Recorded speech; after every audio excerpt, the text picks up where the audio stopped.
कृषी मंत्री आपल्या सर्वांचे लाडके दत्तात्रय मामा भरणे, शासन असेल, प्रशासन असेल, कितीही मोठा अधिकारी असेल, एखादा उद्योजक असेल, व्यावसायिक असेल, नगराध्यक्ष असतील, मंत्री असतील, कलेक्टर असतील, सीओ असतील, कोणीही जरी असेल ह्या विचारपीठावर, तर तो इकडून त्याचा प्रवास तुमच्या छडीच्या खालून झाल्याशिवाय इकडे येऊ शकत नाही. त्यामुळं मी वैयक्तिक किंवा विचारपीठाला या गोष्टीची सहमत आहे की शिक्षक हा गुणवंतच आहे. फक्त त्यातल्या सर्व जास्तपणाच्या लोकांना आपण सन्मान करू शकत नाही. म्हणून प्रातिनिधिक स्वरूपात या संवर्गाचा सन्मान आणि आपल्या सर्वांचा हा सन्मान आहे. गुणवंत शिक्षक, आदर्श शिक्षक असं कुठं असतच नाही. जसं आपण म्हणतो की चांगला मित्र हा चांगला नसतो, मित्र हा चांगलाच असतो नेहमी. चांगला वाईट असं काही नाहीच मित्रामध्ये. अगदी शिक्षकामध्ये सुद्धा तीच संकल्पना आहे.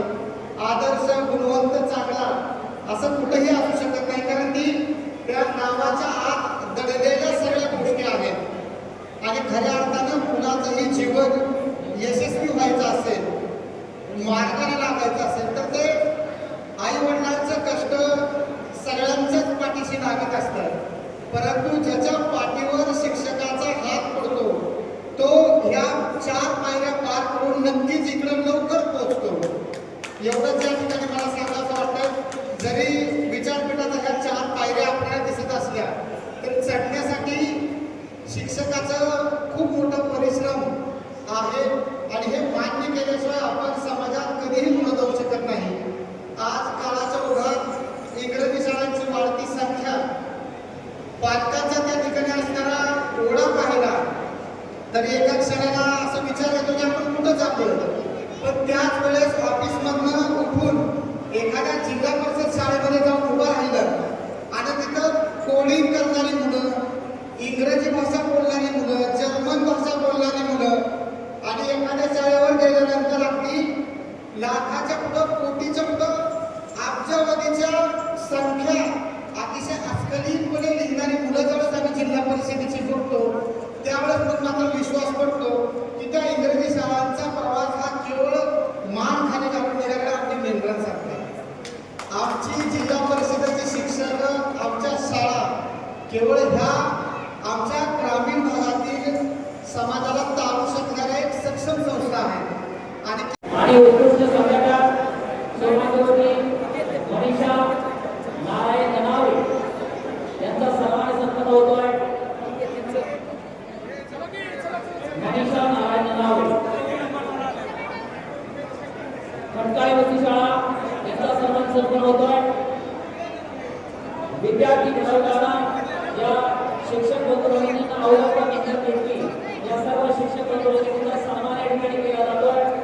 त्यानंतर हिंगोली केंद्रातील वायसेवाडी शाळेचे आदर्श शिक्षक सन्माननीय संतोष नामदेव ननवरे सर, आपणास विनंती आहे आपण सन्मान स्वीकारण्यासाठी समोर यावं.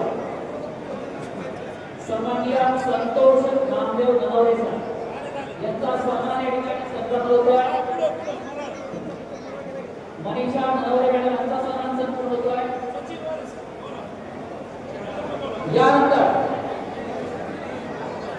अवसरी केंद्रातील आदर्श शाळा राऊतवाडी शाळा आणि या शाळेचे आदर्श शिक्षक नवनाथ किसन मराळ यांचा सन्मान या ठिकाणी संपन्न होतोय. नवनाथ किसन मराळ. इंदापूर केंद्रातील इंदापूर नंबर 2 चे आदर्श शिक्षक आणि यांचं इंदापूर तालुक्यामध्ये सुंदर हस्ताक्षरामध्ये प्रथम क्रमांक आला. जुनी पेन्शनची धुरा आपल्या सोबत राज्यमंत्र्यांनी गाजवली असे सचिन दत्तात्रय वारेसर यांचा सन्मान संपन्न होतोय. इंदापूर नंबर 2 गाव केंद्र काळे वस्ती शाळा सौभाग्यवती संध्याराणी मुनवर कुमार सुतार, आदर्श शिक्षिका काळे वस्ती शाळेच्या आदर्श शिक्षिका सन्माननीय संध्याराणी मुनवर कुमार सुतार यांचा सन्मान या ठिकाणी संपन्न होतोय.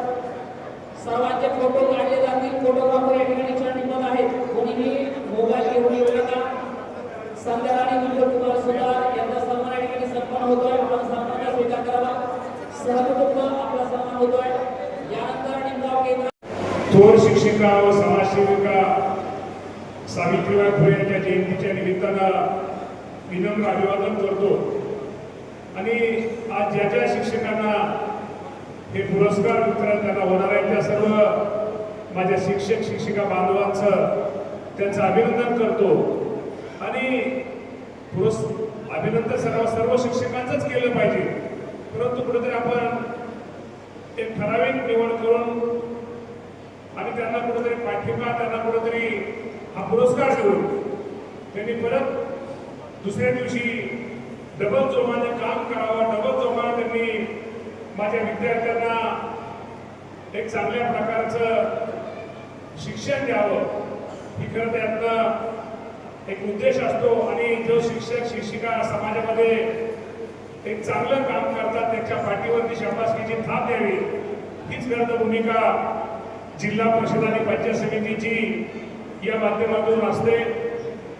खरं तर मी मगाशी अनेकांची भाषणं ऐकली. आपले गट शिक्षण अधिकारी असतील, आपले व्हिडिओ असतील, आपले सर्व गुणवंत शिक्षक असतील, आमचे हेगडे गुरुजींचं भाषण मी बारकाईने ऐकलं.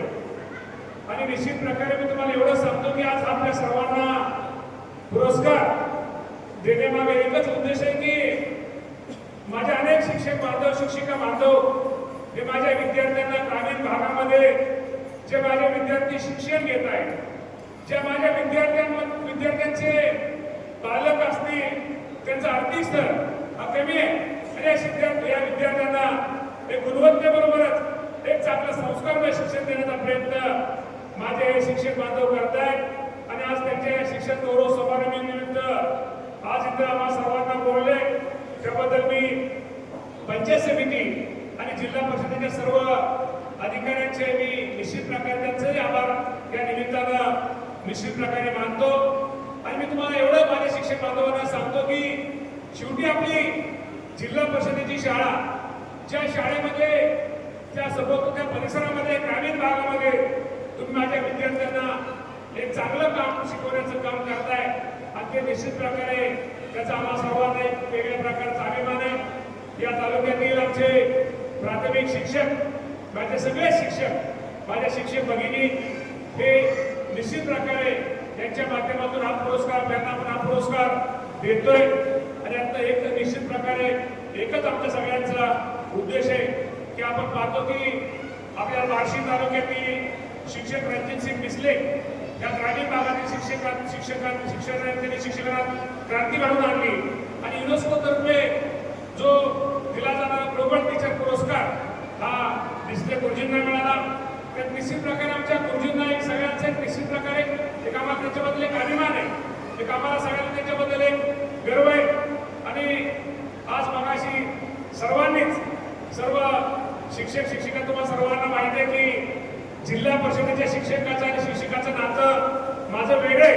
आणि कदाचित त्या पत्रकारांना माहिती नसेल की माझ्या जीवनामध्ये, आज मी राजकीय जीवनामध्ये, आज मी मंत्री आहे, आज मी आमदार होतो, मंत्री होतो, माझं राज्यमंत्री होतो, नंतर कॅबिनेट क्रीडा मंत्री झालो, नंतर कृषी मंत्री झालो. म्हणजे नंतर मला राजकीय जीवनामध्ये पुरस्कार आपलं प्रमोशन मिळत गेलं. परंतु तुम्हाला सर्वांना माहितीसाठी माझ्या राजकीय जीवनामध्ये मला पहिल्यांदा प्रमोशन कुठे मिळालं असेल तर ते जिल्हा परिषदेच्या शाळेमध्ये मिळालं असेल. ते कसं मिळालं?